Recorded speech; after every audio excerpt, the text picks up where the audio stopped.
Oi, aventureiros da história! Bem-vindos ao nosso canal e vamos para mais uma aventura! Eu vou falar sobre os bandeirantes, mas eu não vou entrar na polêmica se eles foram maus, se eles foram bons, se eram heróis ou vilões.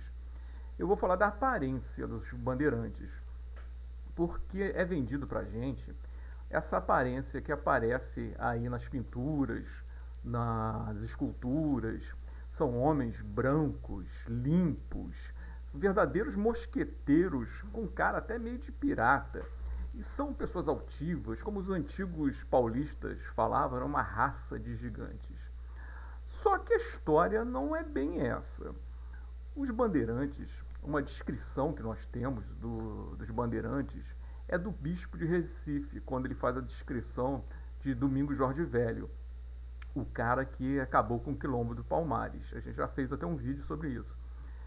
E a descrição, ele dizia horrores, que ele era um simples bárbaro, um tapuia, sujo, uma barba que ia até o peito, era um cara ruivo e tinha uma aparência horrorosa. Tanto que ele não deixou entrar na casa dele porque estava descalço, com os pés imundos. E tiveram que procurar rapidamente botas para enfiar no pé do cara. Então, essa imagem que nós vemos, os bandeirantes com botas altas, com uma roupa até nobre, né? Uma roupa rica, isso é cascata. Porque é a dificuldade muito grande de obter esses itens. Porque a vila de São Paulo, ela era muito pobre, ficava no interior do estado de São Paulo. Ela não era essa cidade que nós temos agora, a cidade mais importante do Brasil. A vila de São Paulo de Piratini era uma roça, era um buraco. Hoje a gente até a chamaria de uma favela. Era uma cidade paupérrima. E os índios que os bandeirantes traficavam, eles não importavam, não exportavam, eles utilizavam na lavoura que se tinha na região, né? Eles não precisavam pegar índios escravizados, africanos, como nas capitanias lá do Nordeste. Não existia isso. A província, a capitania de São Vicente era pobre. Então essa visão que nós temos dos bandeirantes é uma visão bem romântica. Isso foi criado no romantismo. Foi criado para criar um mito. Eu já falei, quando eu falei do quadro Independência ou Morte, eu falo sobre esse mito de criação dessa lenda. O Brasil precisava de uma lenda de criação, um mito de criação, para não se sentir inferior. Então, os bandeirantes geralmente eram filhos de portugueses com índios. Eram mestiços, a maioria dos bandeirantes. Poucos sabiam falar até o português, eles falavam língua geral. E as roupas eram roupas pobres.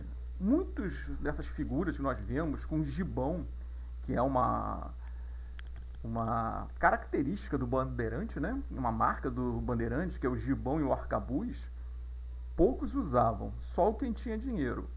O arcabuz era uma peça caríssima, o gibão, além de ser caro, era difícil de fazer. Ele era feito de linho recheado de algodão ou feito de couro de anta. E era muito complicado de se usar. O bandeirante não usava isso o tempo todo. Ele usava somente quando ia entrar em combate. E a maioria dos bandeirantes eram nativos e usavam também muitos índios guaranis. Os índios eram fundamentais na bandeira, porque eles sabiam aonde ficavam as outras aldeias, as outras tribos. E os guaranis tinham outros índios inimigos, que eles levavam os bandeirantes para poder capturá-los. E a coisa era bem complicada na época. O Brasil, nesse período, já estava na União Ibérica, por isso que tem essa expansão tão grande das bandeiras. As bandeiras passaram do Tratado de Tordesilhas pela linha, porque aquilo todo mundo já estava como Reino de Espanha, eram governados pela Espanha. Então as bandeiras têm uma origem, esse nome, provavelmente do terço espanhol, que era um grupo de soldados. O terço era um regimento dividido em bandeiras, 3 bandeiras formavam um terço. E cada bandeira também era formada por 10 lanças. Então isso provavelmente veio com a União Ibérica. Esse termo de bandeira foi adotado aqui. E os bandeirantes não usavam sapato. Essa imagem que eu estou mostrando para vocês, ela é de um bandeirante que... Como seria mais ou menos um bandeirante? O bandeirante, a arma principal do bandeirante não era o mosquete. O mosquete ficou muito conhecido, o bacamarte, pelas essas pinturas românticas. Mas, na verdade, a arma principal do bandeirante era o arco e flecha.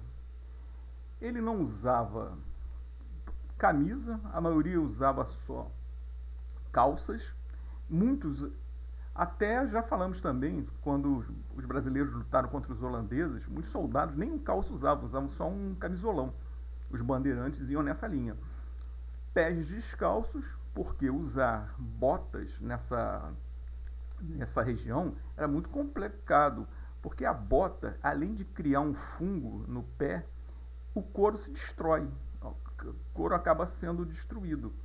Eles usavam também o gibão, para quem tinha dinheiro, comprava o gibão de couro, que era aquele gibão feito com couro de anta, ou o gibão feito de linho e algodão.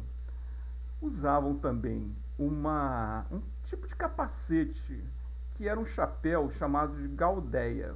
Esse chapéu era também feito de couro de anta e era duro. Ele não era para combate, ele era para evitar que os espinhos da floresta cravassem na sua cabeça. Usavam o alfange, que é um tipo de faca, que ela parece uma faca oriental. Existe a bandoleira, para carregar a munição e a pólvora, e o arcabuz. Isso era o que os bandeirantes usavam como equipamento pessoal. E muitas bandeiras, quase a maioria, né, usavam cães. E o dono da bandeira, que geralmente era o cara mais velho, que é o que reunia todo mundo e procurava o financiamento da bandeira, ele usava um cachorro maior, eram cães muito grandes. Com essa União Ibérica, muitos cães vieram para o Brasil, que eram cães que os espanhóis já usavam, cães de combate.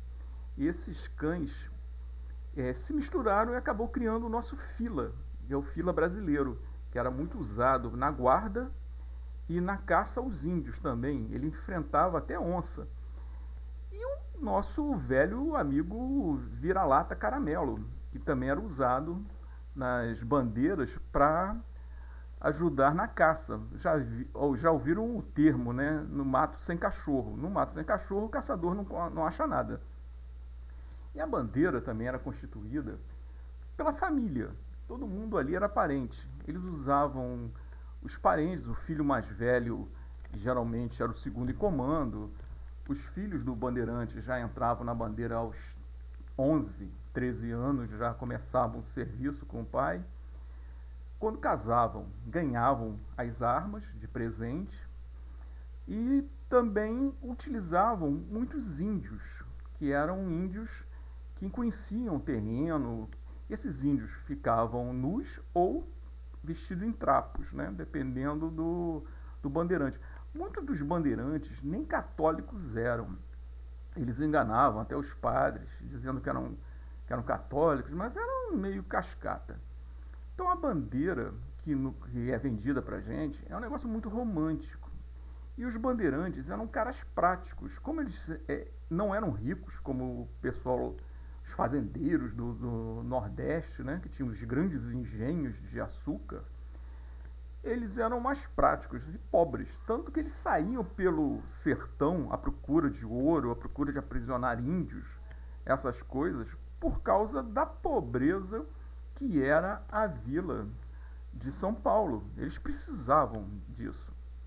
E com isso eles foram expandindo a, o tamanho do Brasil, por acidente. E os bandeirantes ganharam essa fama, de má fama, de genocidas, aquele negócio todo, que eu não vou entrar no mérito disso, porque isso já é uma outra história, né? E as bandeiras não foram tão vitoriosas assim. Eles também tomaram uma surra na Batalha de Mimboré. Nessa batalha, eles enfrentaram os Guaranis. Eles enfrentaram mais de 1.200 índios. Foi uma batalha de 130 canoas, 350 bandeirantes. Mas eles tomaram uma surra, porque os padres jesuítas já estavam esperando esse ataque e tinham até um canhão. Eles bombardearam os bandeirantes paulistas e foi uma verdadeira carnificina. E eles perderam aquele impulso. Dali em diante, as bandeiras já não funcionavam como deveriam no aprisionamento de índios. Eles já vão para o Nordeste. Domingos Jorge Velho é um que vai em direção ao Nordeste e acaba lutando contra Palmares e destruindo Palmares. Mas isso já é uma outra história.